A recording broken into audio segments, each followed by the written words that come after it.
மானா குறையும் இன்னு மாசு படியும் இன்னு வீணா கதை முடிஞ்சு போச்சு. ஈசான மூலையில லேசான பள்ளி சத்தம் மாமன் பேர சொல்லி பேசுது.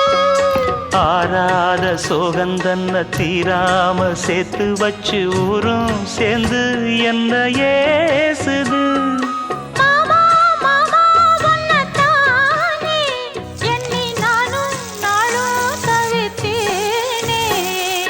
கூண்டுக்குள்ள என்ன வச்சு கூடி நின்ன ஊற விட்டு கூண்டுக்குள்ள போனதென்ன கோலக்கிளியே.